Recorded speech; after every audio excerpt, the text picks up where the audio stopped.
Order! Order! You are an incorrigible delinquent at times. Behave yourself, man!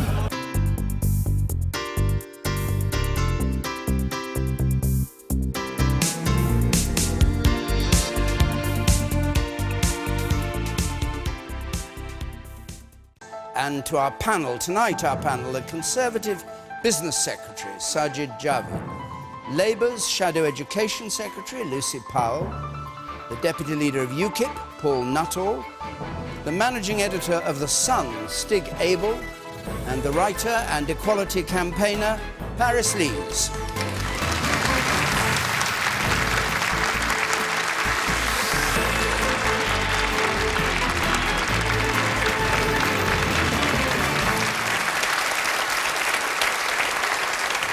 Thanks very much. And just before we start, remember, texting, tweeting, our hashtag's BBCQT. You can follow us at BBC Question Time. You can text us at 83981, push the red button to see what others are saying. Right. Our first question from Matthew Smith, please. Mr. Smith.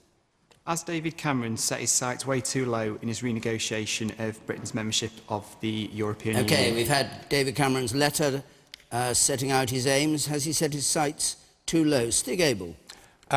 He set his sights too low and he's missed, which is the tragic thing for him, which is the problem. I mean, the difficulty he has for Europe, he's a Europhile leading a bunch of Eurosceptics. The difficulty for the Labour Party is that they're led by a Eurosceptic leading a bunch of Europhiles. So the real problem we have is that the European situation is too big for British politics. We don't know how to deal with it at all. We have the Tories riven by it, Labour riven by it, UKIP have a coherent policy but they can't get elected for love nor money. So the British politics as it currently stands can't really deal with the European question. And the problem David Cameron has very obviously is that what he set out to try and achieve won't actually help the central problem on people's minds, which is how do we control immigration in this country? There's nothing to say that immigration is wrong and Britain is fired by immigration, it's powered by immigration. We're a nation of immigrants. But I think people in this country have an entitlement when they look at their elected representatives to say, you tell me what you believe in terms of immigration, and I'll hold you to account on what you then deliver. And that is absolutely impossible in the current political system. And you think immigration is at the very heart of the debate about yes or no in the referendum? I think nothing else, not other controls. I think that it's about sovereignty, it's about our place in the world, but it will boil down to a question of immigration, not whether immigration is good or bad, but whether we expect our British politicians to be able to offer an argument about whether to control it and to what extent. OK. Sajid Javid.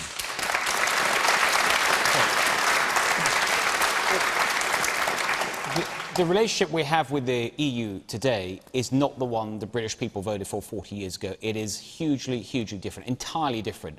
And that's why we need reform. We need fundamental reform. The EU is on the wrong track. And what David Cameron set out this week in more detail, he's talked about it for a while, but he did set out in more detail, are just the kind of changes that we want to see.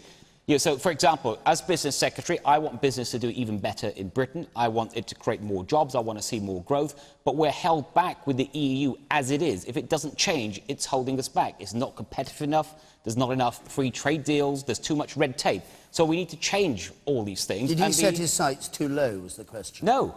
No, I think we've got a package. It's an ambitious package. There's 4 major parts to it. If we can achieve that, we can fundamentally change the relationship. And the only way we're actually going to get traction and get change is because we've called a referendum. Without a referendum, we wouldn't be sitting down there around the negotiating table with our European partners, even having this discussion. It's going to be a bumpy road. I'm not saying it's going to be easy to get this negotiation done, but we're on the right track and we can get it done. OK. Let's hear from one or two men. We've got a lot of hands up already. You say in the front here. What Cameron has asked for is a complete letdown. Especially on immigration. When we all came here tonight, we shut our front door so we would stop any Tom, Dick or any Henrietta coming into our house.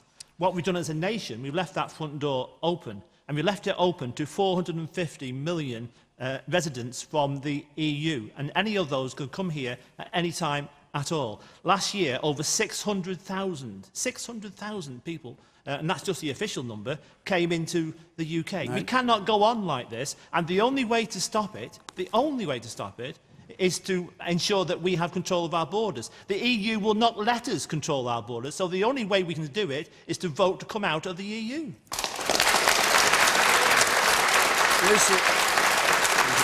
Lucy Powell.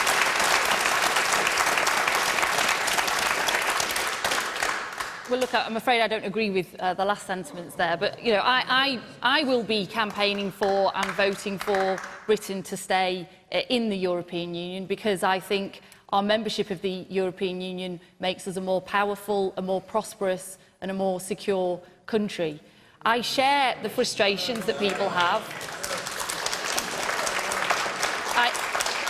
I share the frustrations that many people have. We do need to engage in reform in Europe, but reform in Europe should be an ongoing process, not a one-off event. It should be something we're demanding for and we're getting and we're negotiating on an ongoing basis. But the negotiations that David Cameron seems to have set out this week, I think, say a lot more about the negotiations he's having with his own backbenchers than any real negotiations he's having with Europe. Where is he at fault, and what would you have had in there which isn't there? I think where he's at fault is that he's now playing a very high-risk game of roulette with the future of this country. He's unable to show the leadership that we need entering into this campaign about whether we stay in Europe or not. He's not really able to say which side of the fence he will be coming down on in that referendum. And Sajid is here this evening. He's the business secretary. He's supposed to be championing British business interests in this country. The vast majority of British businesses want to remain in the EU. He is not able to say whether he will be campaigning for us to stay in or not. This is the British government only a few months away from one of the biggest decisions that we are going to face as a country, and they are unable to tell you what they think about it. OK, I'll come...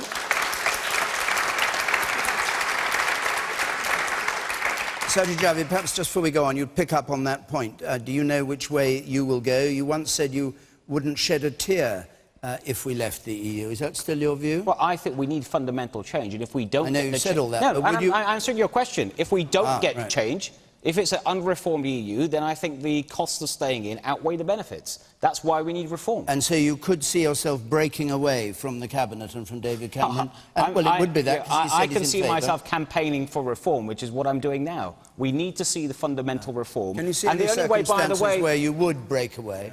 No, I'm going to campaign for reform, and then the decision will be made in a referendum. What my decision is a referendum depends on what the final package is, as the Prime Minister has said himself. But nothing is off the table. He should have called that referendum once he knew. No, but Lucy talks about, she said she wants some reform, but we're only having a discussion about reform because we're having a referendum. Your party didn't want a referendum. That's what you said before the election. Now you seem to want one.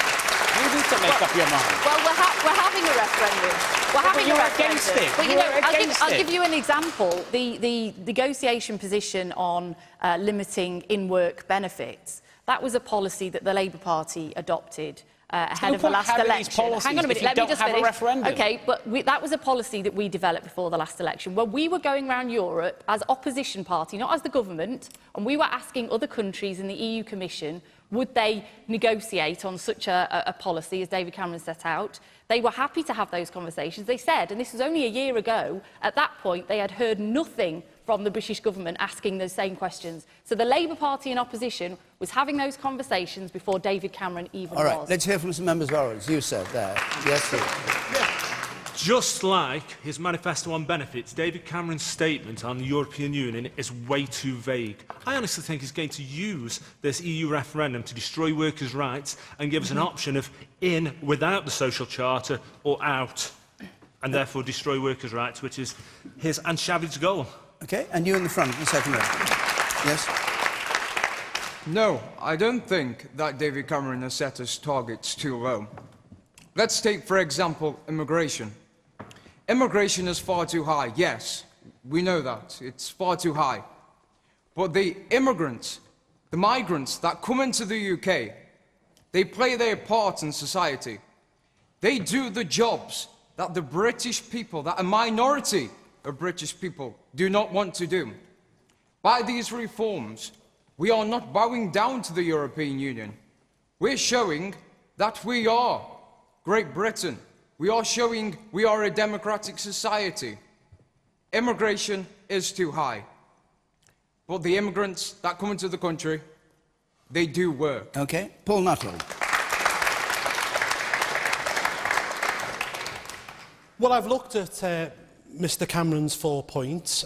You know, the first one, talking about non-Eurozone countries having equal access to the single market, the second, strengthening national parliaments, the third, cutting red tape. We've heard it all before, haven't we? Tony Blair was talking about cutting red tape 10 years ago, and the fourth point, denying benefits to EU migrants for 4 years. It ain't going to happen. Okay? It ain't going to happen. Donald Tusk has said it's going to be very, very difficult. Jean-Claude Juncker, the President of the European Commission, thinks it breaks EU law. Martin Schulz, the President of the European Parliament, announced it within an hour of Cameron saying it. The real point here is what he hasn't asked for. There's nothing about the reduction of contributions, which are running at £55 million every single day. Nothing on the common agricultural policy, Paul, which is pushing up the price of food. No, David. But hang on, Paul, but you said he's not going to get these points, so in that case, presumably he'll urge people to vote against, because these are his conditions for voting yes. Hang on. Well, what he will do is he will try to perform the same trick that Harold Wilson pulled in 1975. He'll get cosmetic changes, come back to the British people and say, isn't it a great victory? There's not going to be any more harmonisation, no pooling of sovereignty. And what happens after that? Well, we had a single European Act which created a single market. We've got a flag, an anthem. The majority of our laws are now made in Brussels. We've got open borders. Ladies and gentlemen, hang on. The British government agrees. Well, stop making a speech, Paul. I know you're used to making a speech. Look, the bottom line is this. The bottom line is this. The con is on. Don't be fooled again like 1975. Let's rewrite that wrong. All right, there we go. Loosen up there. Well done, Paul. Yes, you. Will David Cameron learn a trick from the SNP and have a second referendum if the first one fails? Sajid Javid, just briefly. There'll only be one referendum. We need certainty. Business needs certainty, and there's going to be one referendum. Paris Lees. I feel really sad hearing that there's so much European Union feeling in the room, actually.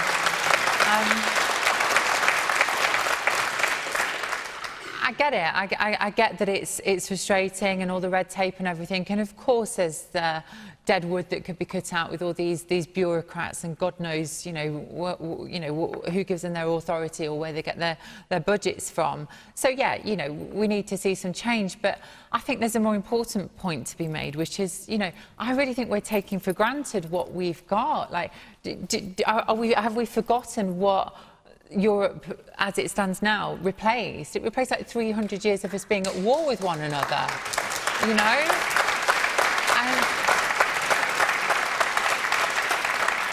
we all know how the last one ended. So I think we live in an increasingly globalised world, and it may sound idealistic to say it, but I think we've all got to work together and we've got to pull together. But ultimately, we do need a referendum. It's up to the people to decide. And I really hope that we'll decide to stay part of it, because I really believe in that post-war dream of us all coming together and actually realising that we're all Europeans and that we can all work for our common benefit, in the same way that I want Britain to stay together and I don't want Scotland to leave. I want us to be together, not separate. I think Paris is exactly right from an idealistic point of view, but you can make an argument that Europe has not solved the problem with Ukraine and Putin's warmongering. It has not solved the problem of the refugee crisis at a time when you expect a macro organisation like the EU to step in and say, here are our solutions. It has not managed to deliver them. But hang on a minute. OK, so Russia's being very aggressive to Ukraine. That wouldn't happen between Britain and France now. Like, that is how it was for hundreds of years. I don't think the EU stops war between Britain and France. NATO stops wars, not NATO, not the European Union. I'm going to... We'll have lots more on this as the referendum gets closer, whenever it's... Do you have an idea when it's going to be? Oh, well done. Before the end of 2017. Before the Chilcot report. I just want to go back to the question of Matthew Smith, who asked this in the first place. What's your view of what you've heard, and where do you stand on this? It wasn't a particularly question about immigration. It was more a concern about the lack of democracy within the European Union. And well, you think that was the flaw in what Cameron is suggesting he renegotiates? There's that, and the contribution levels, £12 billion a year, another £2 billion balancing payment, another £500 million when they overspend. Of course, back in '75, when we had the referendum then, every country had a veto. All the members had a veto on any legislation. That's the thing that's changed in the years since. That would be a key thing as well for me. Yeah, that would be a good thing. Yeah, it'd be a good thing. 27 vetoes. Well, that way... Wow. OK. Let's go on, because you have many questions here. This one from Simon Langford, please. So just before we do that, I should tell you, Belfast, if you're in Northern Ireland, Belfast next week, Question Time's going to be there. And the week after that, it's in your territory, Manchester. Oh, very good. Sorry you came here tonight. Come back again, Manchester. You'll be back. So Belfast and Manchester, and the details are there on the screen to apply. Simon Langford's question, please. Was Jeremy Corbyn's bow at the Remembrance Day parade on Sunday really that insufficient and disrespectful, or are certain factions of the media using any excuse to bully him? It's the... yeah.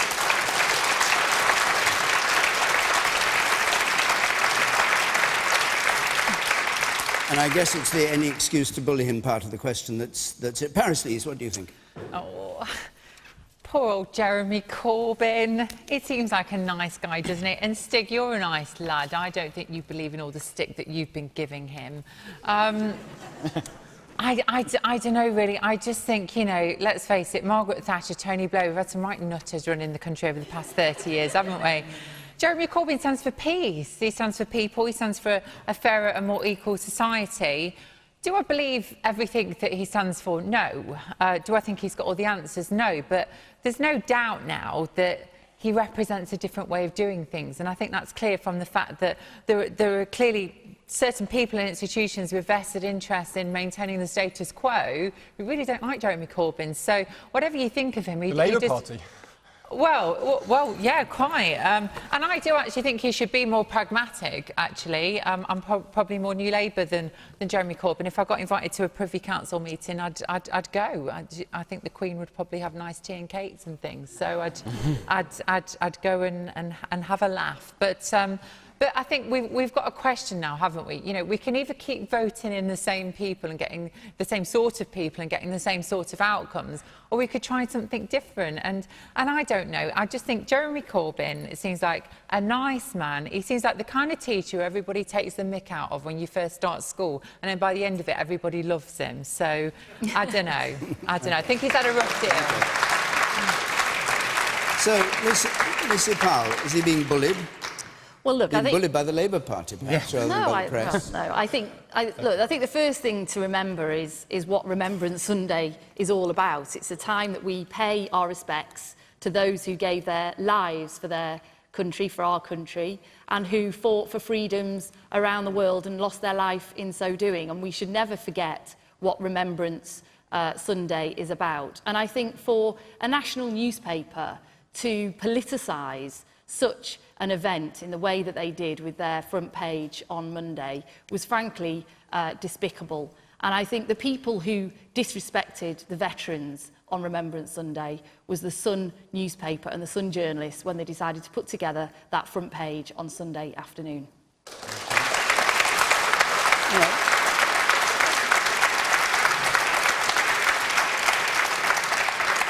Stig, your newspaper's quote was, "Pacifist Corbyn refuses to bow.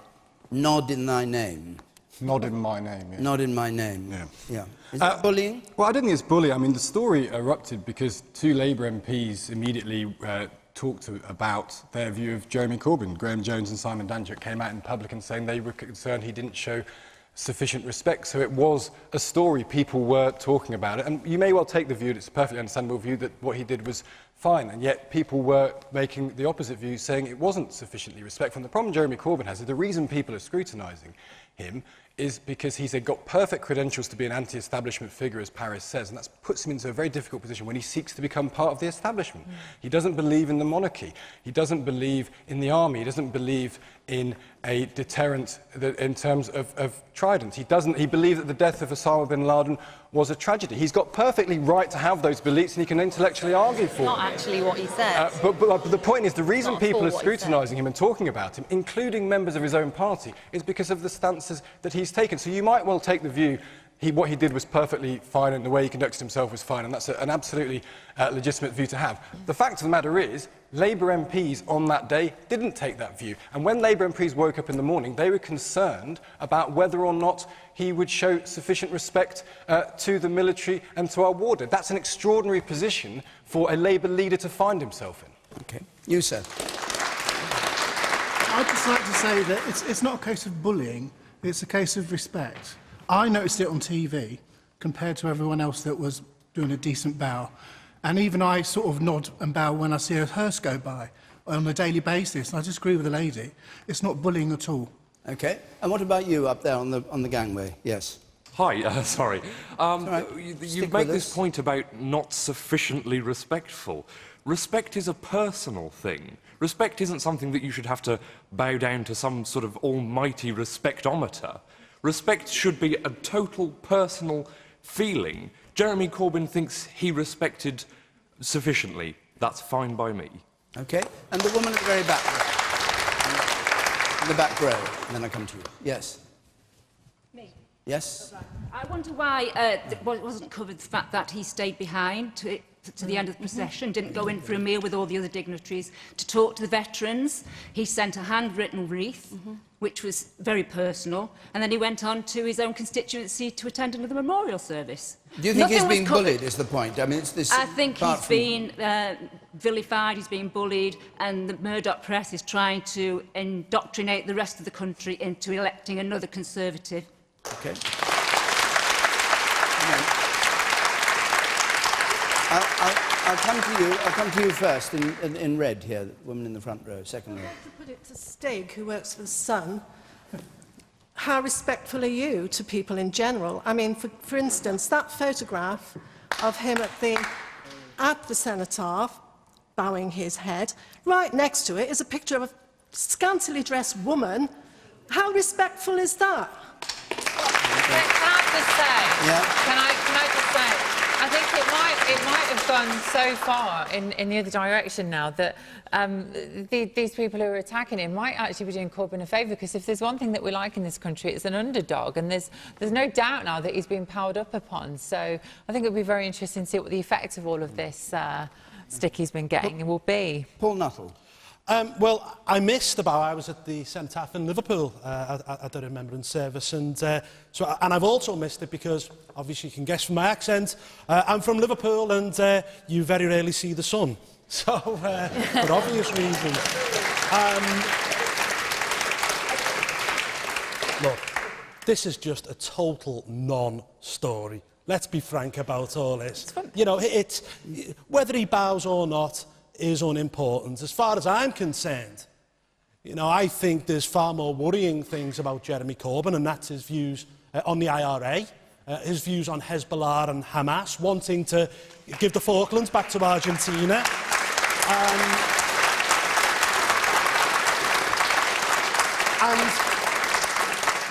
You know, to have General Houghton come out on the Marr show on Sunday and said that he would be worried if Jeremy Corbyn become Prime Minister, do you know what? So would I, because he would leave us without a nuclear deterrent and not allow us to sit at the top table in the world.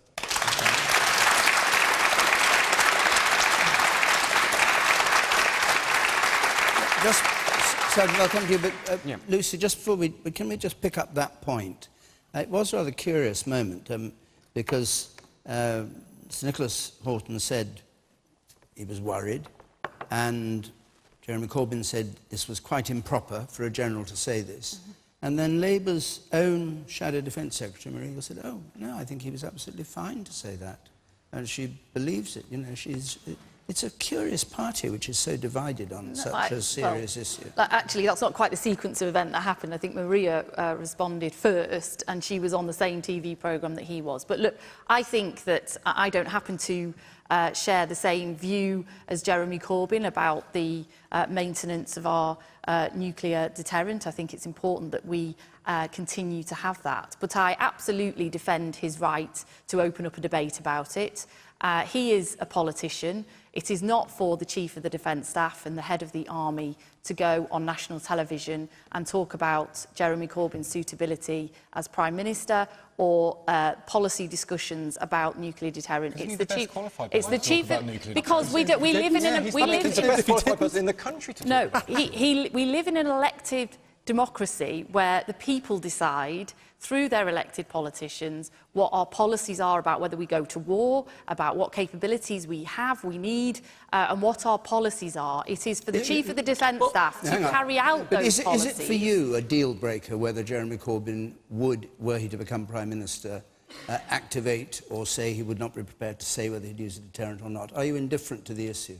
I'm not indifferent to the issue, of course not. It's, so it's an incredibly important issue, and it's Which side are you on this? Well, I've just said You're in that. favour of having the deterrent. I am, yes. So how can you be in a party led by somebody who is? Well, the vast majority of Labour MPs share my view as well. So, and we just. So how, I'm sorry, just a perfectly obvious point, but how do you go into an election with a leader who says he's not in favour of nuclear deterrence and a majority of whom says they are? Well, we're about to engage in a debate, not just with ourselves, but with the wider public. And I actually think that's an important debate to have. It's not one that we've had. You were elected on a pro-Trident mandate. When you were elected a couple of, not that long ago, you said, as a party, we believe in the Trident deterrent. And now you're a party whose leader says it's not. So it's not about a debate. You were elected on one set of beliefs, and you're now moving away from it. All your leader is, and that's an extraordinary position for the Labour Party. But it's popular. The Labour Party membership has doubled since the general election. So, what can you do? People support him, and people support his policies, and we can't ignore it. You've got to respect the fact that he's really popular and he's principled, whether or not you agree with him or not. So, Sajid Javid, popular and principled. Just on the point about the general, I mean, generals shouldn't be involved publicly in politics, of course not. But this general wasn't. He was making a factual point. He was pointing out that our deterrent works for us every second of every hour of every day by deterring. And if you have someone,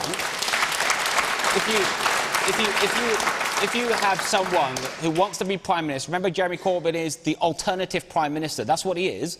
So he should be scrutinised. If you have someone that says, I would never press the button under any circumstances, it's not a credible deterrent. It's not a deterrent anymore. And that's the factual point. But you say that... No, but hang on. Wait a minute. The Chief of Defence Staff, by saying what he said, it would worry me if that thought was translated into power, i.e. I wouldn't use the deterrent, is interfering in politics. Because it's not. Because Jeremy Corbyn is saying... He's asked a question about if there is someone that says, I'll never press the button, what happens? And his answer is that it means it's no longer a deterrent. From that point on, it is no longer a deterrent, because it won't deter anyone. But you're not saying there needs to be a credible threat. Hang on. You're not saying there can't be a government. You're not saying there can't be a government that wins an election on a unilateral disarmament. No, of course, if that's what the British people vote for, of course, that's up to them. And he's not saying that. He wasn't saying that. I know, but the point is, it wasn't a hypothetical debate that he was having. This is a live issue because Jeremy Corbyn has set out a position. And so he was wading into that debate and that political debate. There was no question of that. It was a clumsy intervention into politics, which is not what he should be doing. He's the Chief of Defence. It wasn't. We are not an army-run country. It was one of our most decorated generals answering a factual question. He wasn't That's answering. what it was. He was wading into in politics. Duty of the army can I just answer the original question? To protect the people. Yes, and therefore I'd be concerned if Can you remember the original question? I think I can Is he remember being the bullied, original is the point, by the press? So there's a lot of things, as you've just seen, that I don't like about Jeremy Corbyn's views, but the bow in question, I think it was absolutely fine. I saw the bow. I didn't think there was any problem with it whatsoever. In fact, this week, we've also heard people talk about, is he going to kneel in front of the Queen? Is that disrespectful? You know, I went in front of the Queen a year or so ago when I was lucky enough to be invited to join the Privy Council. I never thought in my life as a child I'd ever get to meet the Queen, let alone get to join the Privy Council. So I kissed her hand, I kneeled, I almost fainted by just seeing her. I was so excited. But if someone else wants to show that respect in a different way, it doesn't really matter, as long as they're respectful. So lots of things I might not like about Jeremy Corbyn, but he's a respectful man. Okay. One at the very back there. I don't think I would say this very often, but I wholeheartedly agree with Richard Dawkins in what he said about the Sun headline being absolutely scandalous and shameful. And I find it so disingenuous to hear Stig try to defend the position of the Sun around that nod. Okay. And you say that in yellow at the back there, in the yellow shirt, with the hat on. Well, thank you. Yeah. If you're going back to disrespect during the actual procession, the actual proceedings, David Cameron had a copy photoshopped onto him earlier in the day, and Boris Johnson was caught talking during the minute's silence. Both of those things were widely reported. I think that's right. People. Well, it wasn't widely reported in the same way that you widely reported Jeremy Corbyn. What a nasty person he is. It's a horrible way to treat a person, and it's not just the Sun. There's a great many of the national newspapers. Listen, pal, I'm speaking. Shut up. Right.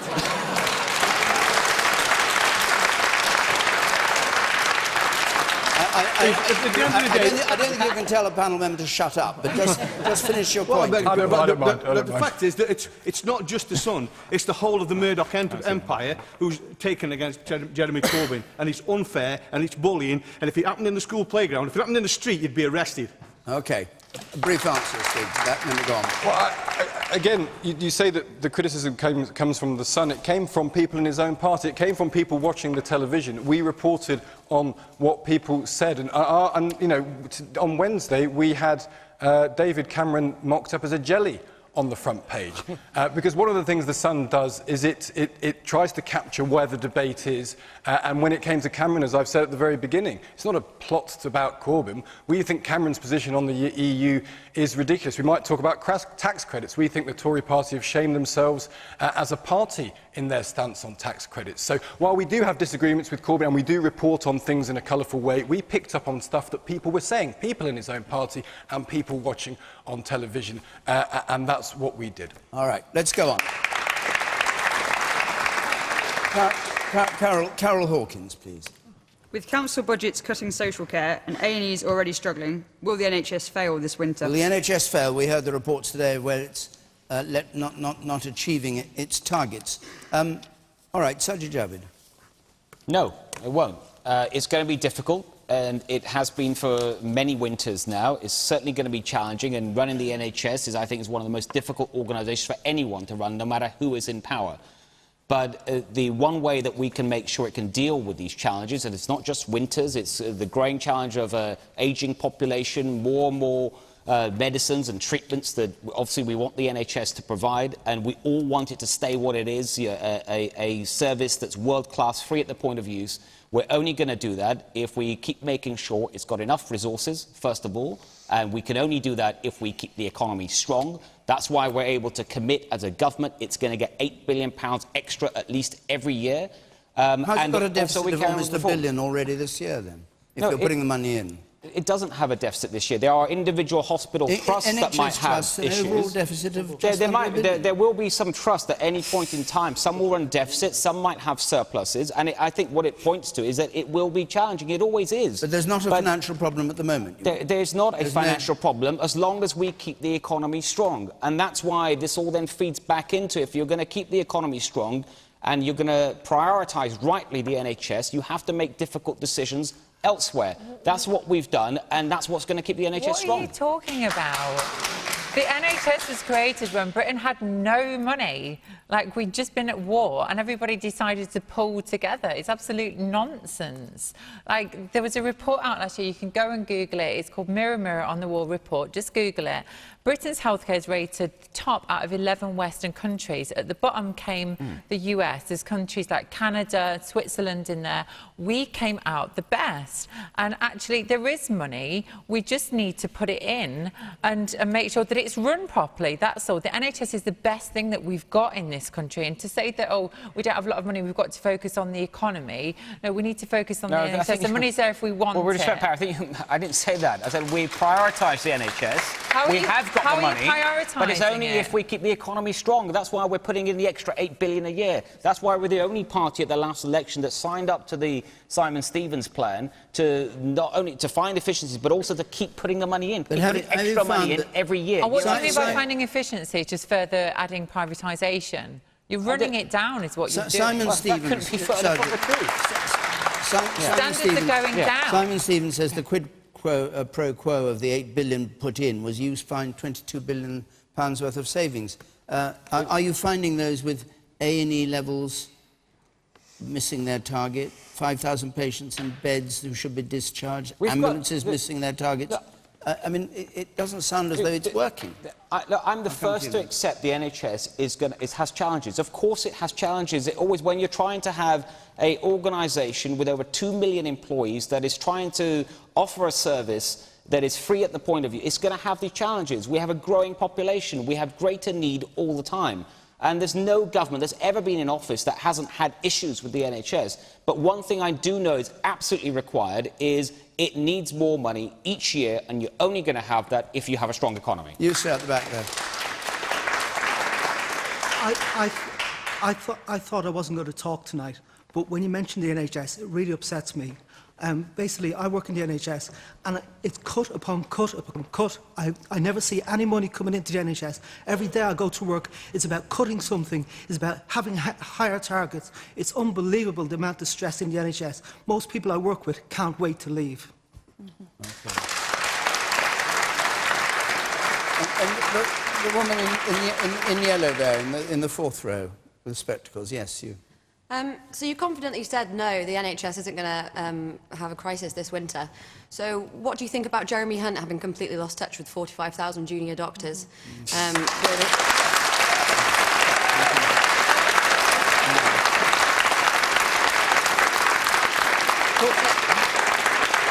Paul Nuttall, I'll come to this.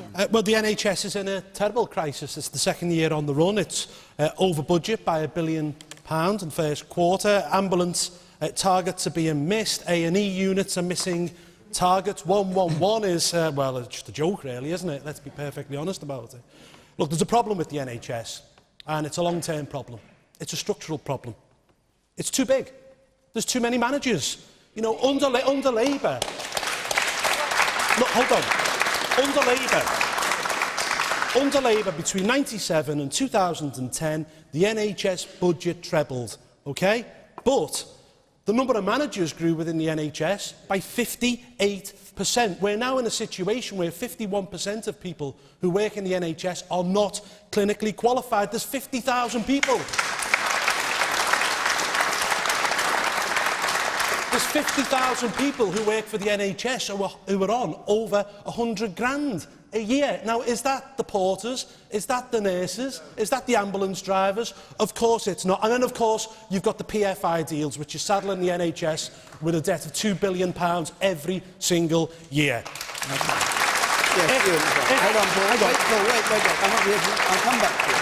Yes, you're in the front here. I'm a social worker in a children's hospice locally. Yeah. And every day I work alongside health, social care, education. My son is a police sergeant and my daughter-in-law is a teacher. This government are decimating our public services. It's about time people look up and realise what your government is doing. Do you know that in Staffordshire there is a 2-year wait for a paediatric OT assessment? Children waiting 2 years under your government. It's shameful. All right. I'd really like Paul to make his position clear, because you've made comments in the past that you would like to see more elements of the NHS privatised, and people are clapping what you're saying. Actually, I don't think most people in this audience and most people in this country do want to see the NHS privatised, because actually the reason that we're top... No, sorry, Paul, I'm going to finish.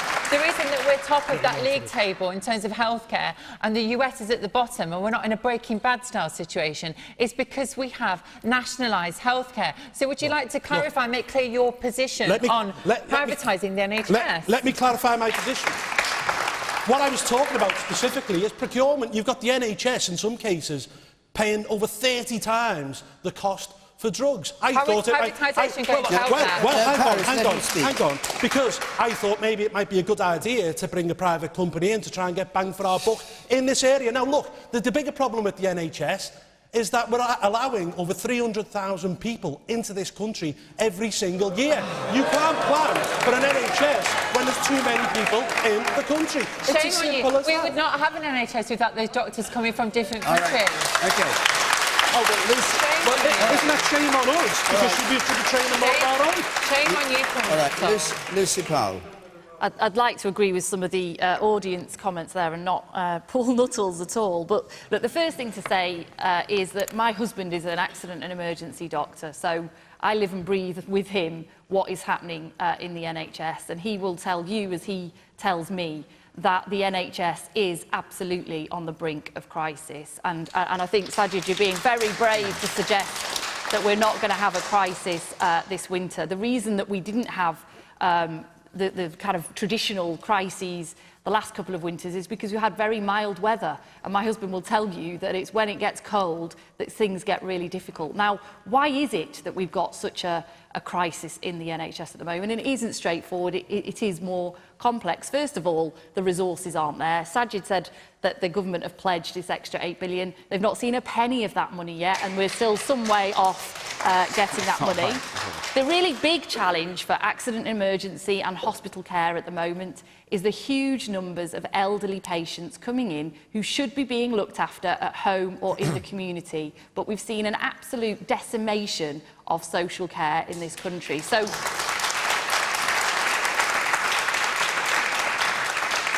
I think, as David Cameron himself is now admitting, the cuts to local government are having a devastating effect, and the problem just goes elsewhere and moves elsewhere, and it's moving to frontline National Health Service. We've also seen top-down reorganisation of the NHS, which we didn't need to see, which has put competition now at the heart of the NHS. So I'll give you an example. The tender in Manchester, in Greater Manchester, for the ambulance service, the patient transport service, had to go out to competition. It was awarded by 1 point on some narrow measure to a bus company. That bus company has now had to pull out of that operation because they fiddled the numbers and got bonuses that they shouldn't have got. We had a terrible bus company running the ambulances there. Can I just take you to the broader point? Yeah. When we were going through the election campaign, my memory is that Labour was proposing less money, less extra money for the NHS than the Conservatives. Well, that's right.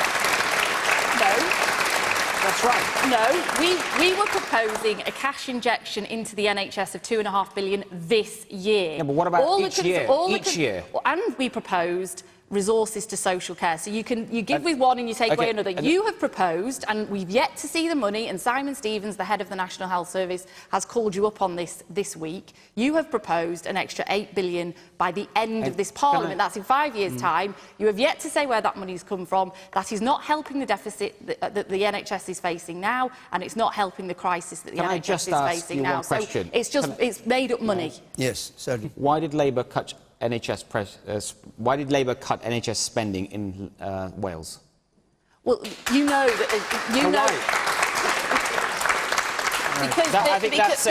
because the budget agreement. You know as well as I do, Sajid, that the budget agreement in Wales is all about a devolved budget, and there are different issues there. Right. That's nothing to do. I'm incredibly proud of what the Labour Party did in 13 years of government, which has brought the NHS back from its knees, and created a world-class service. But you ask anyone who works in it, and what the Conservative government are doing now with junior doctors just speaks absolute volumes. They have got no respect for the people who are on the front line, and they're certain number of cutting voices their pay. raised against that opinion. What do you say there, you sir? If we weren't in debt by the last government through PFI deals for a ridiculous.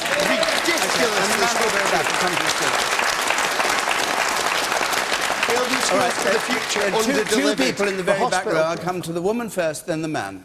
They're both jumping up and down to get in. Yes. I'm a local GP, and the reason that I am jumping up and down is that I do not know how Mr Javid can talk about resource into the NHS. General practice, which delivers 90% of NHS care, now does so on 8% of the budget, which is a 20% disinvestment over the last 5 years. As a result, we are now absolutely on our knees. In our local paper today is a local practice that looks after 12,000 people about to close because they've been trying to recruit to replace their GPs that are retiring, and they can't do that. They've been advertising for in excess of a year. Practices are poaching doctors from one another to just survive. Do you have more confidence in Paul Nuttall's version of how things should be done, or Lucy Powell's version of how Labour would do not, it? Or do you have no confidence in anybody? Nobody ever holds the providers to account. The private companies come in and they make the lowest bid, and when you pay peanuts, unfortunately, you get monkeys. All right. Stig Abell.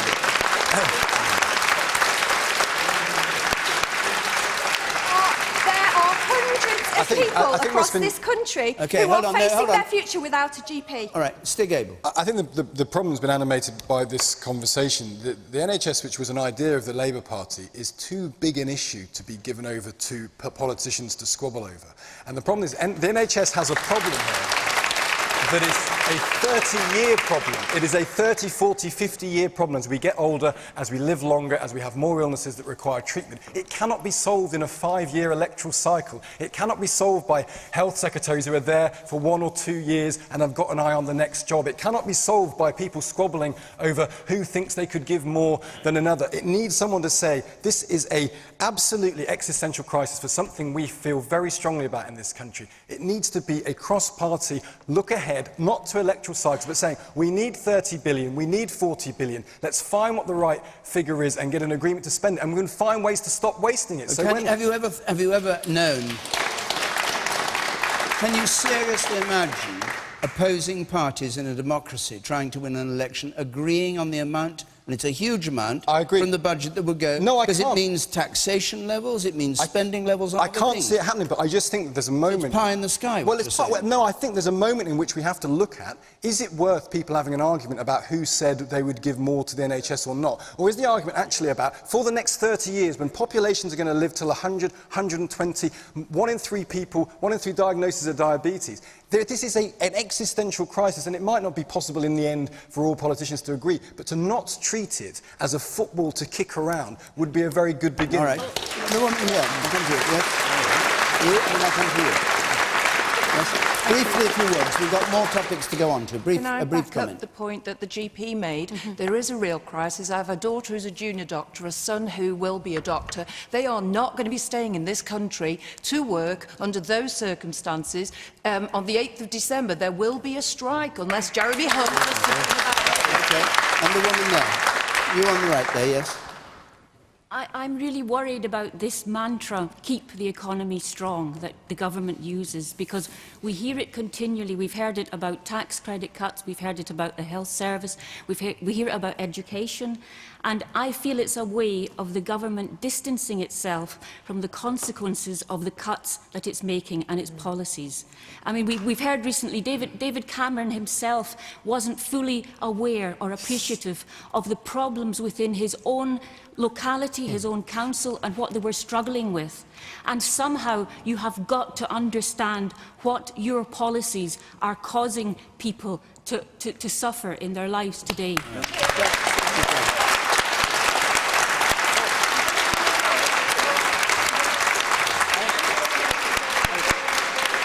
I understand what the lady's saying, and politicians don't say keep the economy strong because they're just obsessed by the economy and that's it. If we don't have a strong economy, we don't have jobs for our young people, we don't have jobs for anyone, we don't have growth, we don't have opportunities, we won't be able to raise the taxes that are required to pay for the schools, to pay for the NHS, to pay for the defence of our country, to pay for welfare for vulnerable people. That all requires money. And that means a strong economy. That means you've got to be competitive. You've got to have low taxes. You've got to have low regulation. You've got to trade with the rest of the world. There's no way out of that. And countries that have tried it have ended up like Greece. And what do you think's happened with Greece's NHS equivalent? You've started to trickle down really well, doesn't it? Man with the yellow handkerchief in his pocket there, you, sir. Paul mentioned PFI. Does anyone know the cost of building the new Stoke Hospital? I'll tell you. £445 million. Under PFI, we've been charged £2.7 billion.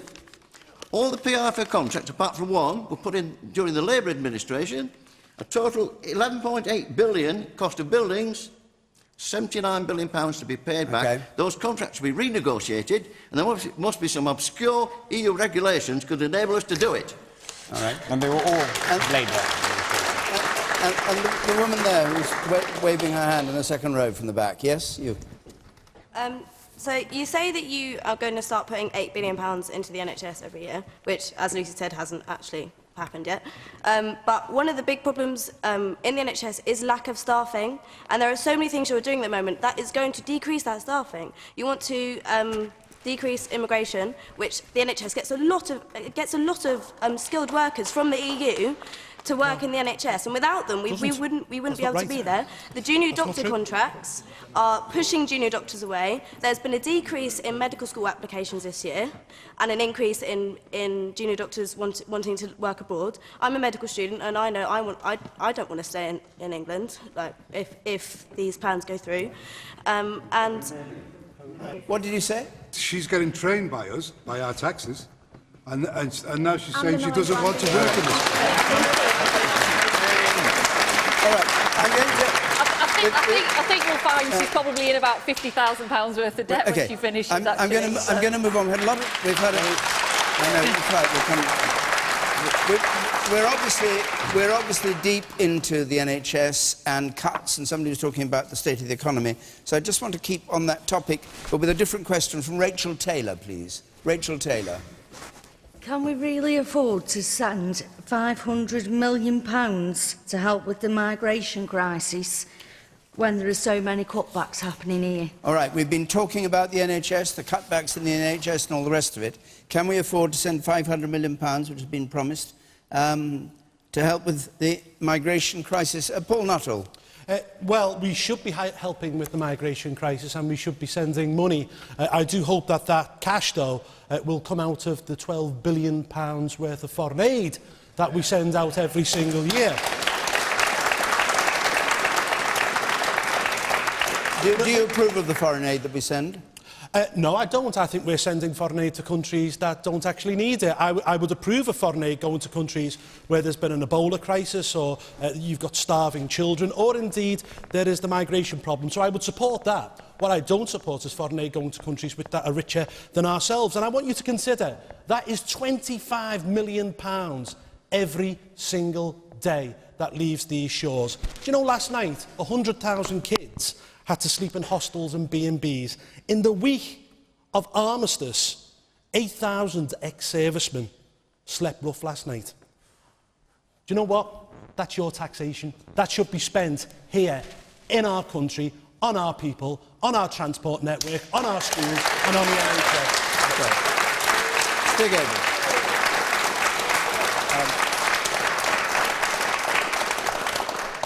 Do you want to come in on this? I heard you say well said. Yeah, go on then, speak your mind. I honestly believe that we are spending far too much on foreign aid.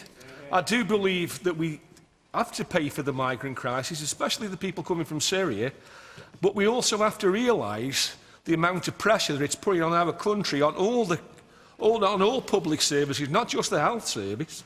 It's the policing, it's the benefits system, you name it, and it's putting pressure on by this vast amount of people coming into this country continuously. I'll come to you in a second, Stig. Paris Lees. If we got rid of Trident, we'd have £167 billion, which would be... Yeah, and we'd be unsafe. It would keep me... It'd be like Ukraine. Keep me in false eyelashes for a bit. Do I think that we're giving too much money? Listen, we're a really rich It's in the light country. of the cutbacks here. We're talking about the... Well, yeah, I know, but it's this idea, isn't it? You know that, like, you know, there aren't enough council houses, you know, and that people shouldn't be allowed to buy the council houses. I'm quite for that. We just need to build more council houses. It's not whether or not people. And the thing is, it's not a case of, you know, should we or shouldn't we give aid to other countries? Why don't you take it from the rich people? Why don't you take it from your friends? You know, or the people that are getting let off, getting taxed and everything. And I think that, you know, actually, we have to remember that we're a really rich country. We're one of the richest countries in the world, and that's because for 250 years we went around the rest of the world, we took what we wanted, we split up their lands and everything. And it's true, this building is built on the profits of colonialism. So, you know, what we're going to say now? No, you can't have any back. You in the middle there. You, sir.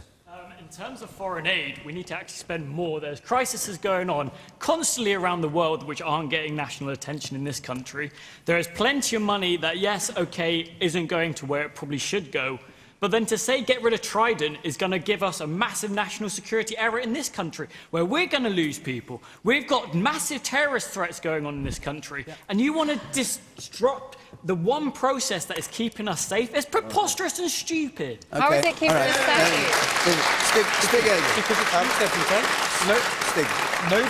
Nobody objects to the notion of foreign aid. We are a wealthy country. We have to have our responsibility as part of a globalised world to help people in need. No one in their right mind would ever question that. What they will question legitimately is how we've arrived at an arbitrary figure to pay out. Someone somewhere in Whitehall said it had to be 0.7%, so it has to be 12 billion. And do you know what that actually means? It means as you get near the end of your budget, you have to find things to spend money on. So you're not targeting the money where it's needed. You're not responding to crises. You're trying to make a balance sheet work, and that is an appalling way to deal with humanitarian issues around the world. How should it be done then?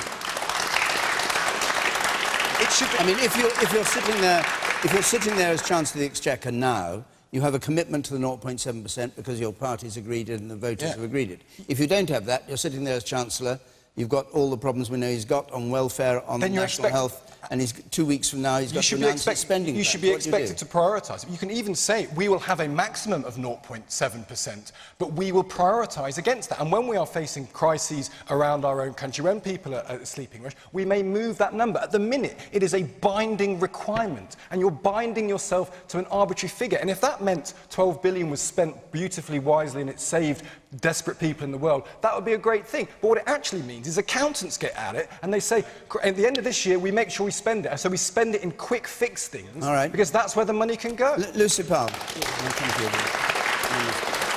Briefly, if you can. Well, I mean, look, these issues are always very emotive. But look, what are the two main principles that should guide you about how you spend government money within the envelope that you have available to you? The first thing is whether it's the right thing to do for the country or not, whether it's the right thing to do. And the second thing is whether it, in the long run, helps you to save money and helps you to deal with other problems that may come up the track. So in the case of foreign aid, I think it meets both those requirements, because not only is it the right thing to do, but in the long run it will help deal with people wanting to leave the country. No one wants to leave their home country without good reason, and for many of the people who are now travelling in terrible circumstances, halfway around the world with their small children in really dangerous circumstances, they're doing so because they are living in fear of where they are living, and they are living in terrible war and terrible circumstances. So we should be taking action as a country to try and help persuade those people and find the conditions to stay in their home countries or to settle themselves there. And all right, Lucy, I'm going to have to stop because we're coming to the end, and I must bring Sajid Javid in on this key point. Hang on, everybody. Look, we are a proud, responsible nation. We're the 5th largest economy in the world. We have a duty, I think, to help the most desperate people in the world. And the Syrian refugees, I think, they are exceptionally desperate right now, and it's absolutely right. We provide them with shelter, with food, with medicine, and it's also very practical, because if we don't help there, then this could be a problem on our doorstep, a much bigger issue. So it's both moral and it's practical. And I'm sorry to say time's up.